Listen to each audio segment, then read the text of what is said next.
et bienvenue dans une nouvelle vidéo.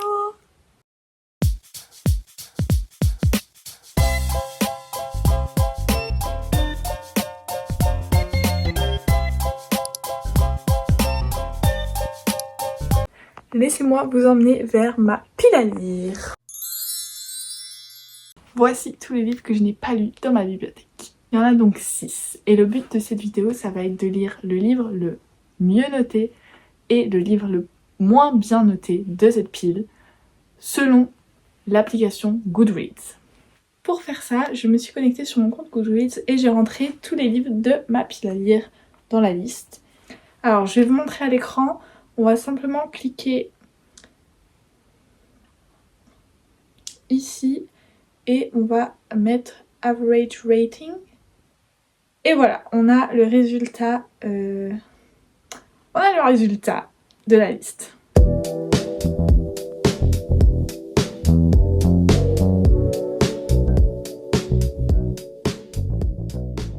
Alors, je vais me permettre de commenter un petit peu les résultats de cette expérience grandiose.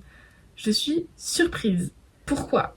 Déjà, premièrement, le livre le moins bien noté de ma pile à lire, c'est Rootless Vows de Rebecca Ross. Pourquoi je suis choquée ? Tout simplement parce que c'est le tome 2 de Divan Revels que j'ai adoré. J'ai adoré ce livre. Et il est hyper populaire sur les réseaux sociaux. Pourquoi ? Il y a 300 094 personnes qui ont donné leur note sur Goodreads et il a une moyenne de 3,99 étoiles sur 5. En vrai, c'est pas... Je pense que 3,99 étoiles, c'est pas horrible non plus comme note. C'est, je pense, plutôt pas mal. Mais ça veut dire que je dois avoir des très bons livres dans cette pile à lire. Je suis quand même choquée que ça soit le dernier de ma pile à lire, je pensais pas. Et ça veut dire qu'on devra lire ce livre dans cette vidéo et ça, c'est cool. Parce que j'avais hâte de lire ce livre. En avant-dernière position, on a Five Survive de Holly Jackson. Là aussi, je suis un peu surprise parce que c'est une autrice assez phare des thrillers young adultes, un peu. C'est aussi surprenant. Au milieu, nous avons Melissa d'Acosta, Tenir debout, qui a 4,10 étoiles sur 5. C'est pas mal. Donc, le livre le mieux noté de toute ma pile à lire, c'est Before I Let Go de Kennedy Ryan. Ce livre a été noté par 111 000 personnes avec une moyenne de 4,33 étoiles sur 5. C'est quand même assez grandiose. C'est pas mal. Ce qu'il faut savoir, c'est que ce livre est dans ma pile depuis février. Donc je suis très contente que ce challenge puisse nous permettre de le lire. En deuxième position, depuis le début, on a La vérité sur l'affaire Harry Kerber de Joël Dicker. Voilà, ce livre est tellement gros que j'ai pas envie de le lire, mais il a une moyenne de 4,2 étoiles. C'est quand même beaucoup, donc c'est qu'il doit être bien. Il faudrait que je découvre. Il y a beaucoup plus de personnes qui ont lu ce livre que Before I Let Go. Il y a 228 000 personnes environ qui ont lu ce livre contre 111 000 personnes qui ont lu celui-là. C'est énorme, 228 000, je sais pas quoi. My God. Le livre qui a été le plus noté, c'est Rootless Vows. Et c'est le livre qui a été le moins bien noté. Est-ce que c'est un rapport ? Je ne sais pas. On va le découvrir dans cette vidéo. Nous allons donc lire Before I Let Go et Rootless Vows. Commencer par Before I Let Go. Je vais pas vous mentir. J'ai déjà commencé les 100 premières pages ces derniers jours. Et pour l'instant, j'adore. Je suis fan. Pour l'instant, je comprends la note qu'il a sur Goodreads, mais on va continuer de le lire, on verra, et je vous donnerai plus mon avis dans les prochains clips.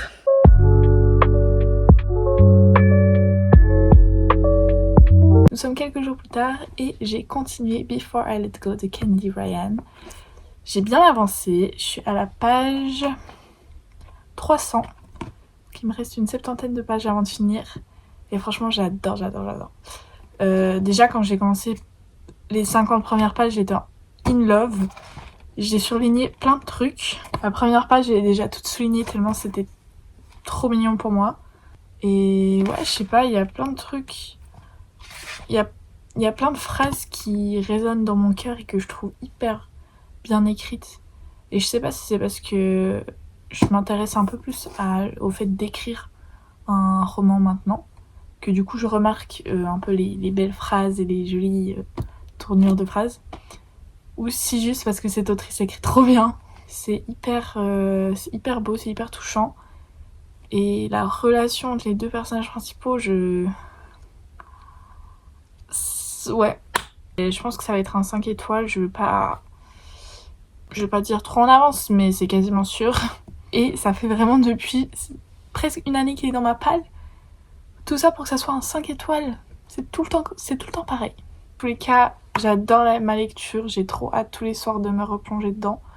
Donc c'est hyper bon signe. J'espère le terminer avant la fin du mois d'octobre. Je pense que ça va être faisable. Mais pour ça, il faut qu'on s'y mette. Donc allons lire.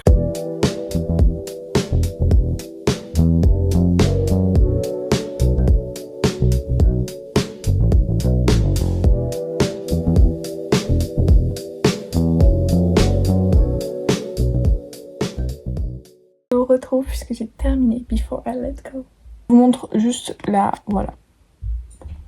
Ça, il n'y a pas besoin de me poser plus de questions. Quand j'ai un livre comme ça, c'est que j'ai aimé le livre.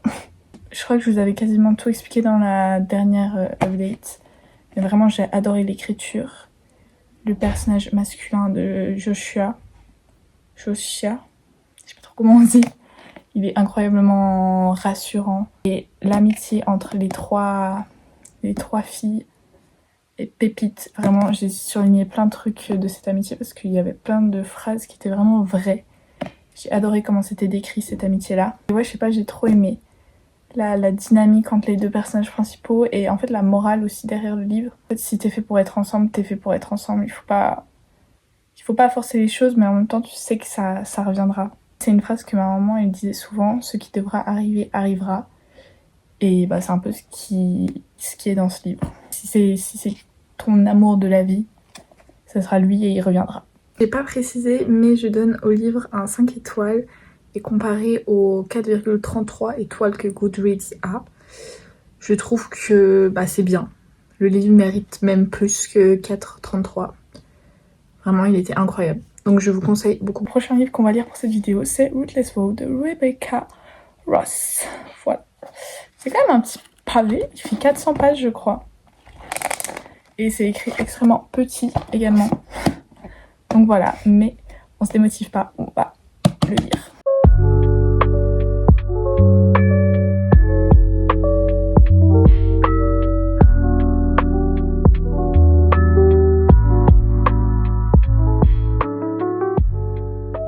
Alors comme prévu, j'ai commencé Rootless Vows hier.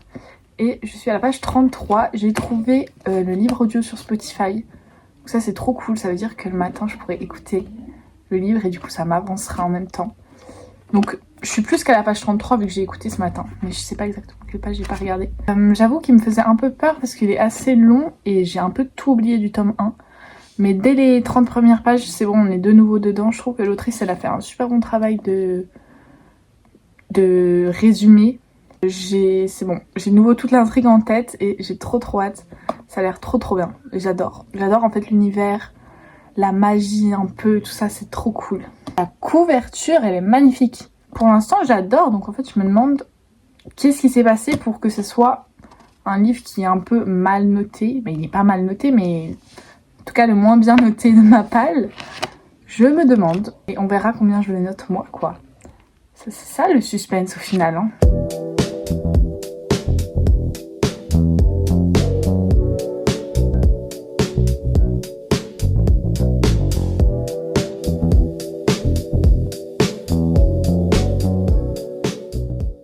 Petite update sur ma lecture de Rootless Vows. Je suis à la page 208 au chapitre 30. J'ai bien avancé ce dimanche soir, j'ai lu pas mal. Franchement, je me suis même pas encore ennuyée dans le livre. C'est méchant, mais j'aurais pensé qu'il y aurait eu un moment dans ces 200 premières pages où j'allais m'ennuyer. Parce que je me suis dit ça va être un peu on se remet dans l'ambiance, etc. Mais je me suis même pas ennuyée en fait. Ça c'est vachement positif.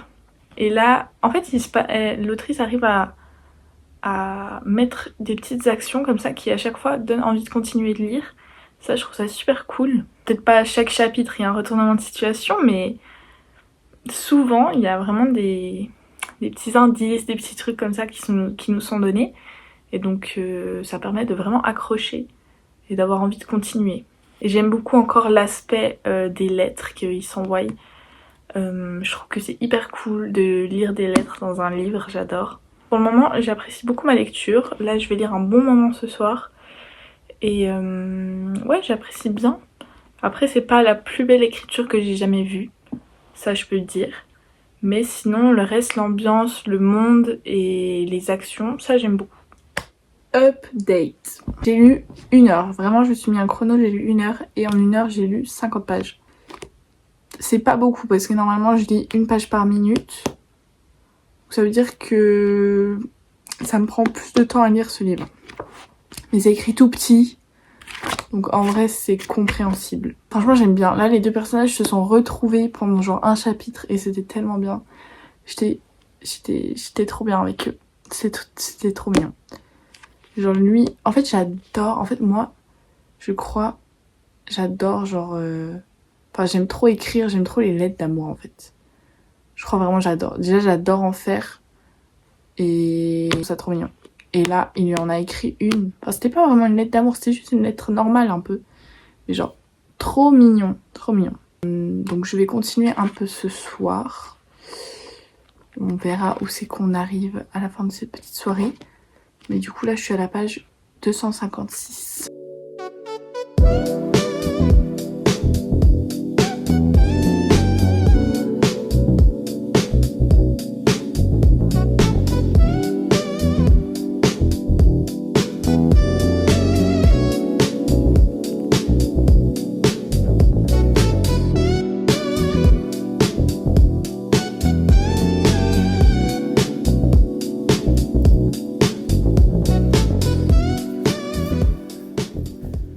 J'ai terminé Rootless Vows. Bon, désolée, j'ai une tête vraiment... Je suis malade. Peut-être que ça s'entend aussi, j'ai un peu le nez bouché. Je m'excuse. Je l'ai terminé hier soir. Nous avons lu ces 2 livres dans cette vidéo. Et pour être le pire livre de ma palle, bah j'ai kiffé. J'ai pas compris pourquoi. C'est le pire livre de ma palle, franchement, j'ai pas compris. Je lui ai donné 4,75 étoiles, précisément, attention. En fait, j'adore la magie, comment elle est dans ce livre. Genre, j'ai lu plein d'autres livres où il y avait de la magie, mais dans ce livre, je sais pas, c'est trop bien fait et j'adore l'ambiance. Le fait qu'il s'écrive des lettres aussi, je crois que je l'ai déjà dit, mais c'est trop mignon. J'ai trop envie d'avoir une petite machine à écrire là pour envoyer des lettres à mon copain, genre, je sais pas. C'est vraiment un mood ce livre. Il y a aucun moment où je me suis ennuyée, vraiment, j'ai rien à dire. Négativement, j'ai rien à dire. Ce que j'ai préféré dans Before I Let Go, c'est vraiment l'écriture. Je trouve que l'autrice avait vraiment une écriture incroyable. Il y avait plein de phrases qu'elle écrivait que j'ai sorti le stylo pour surligner.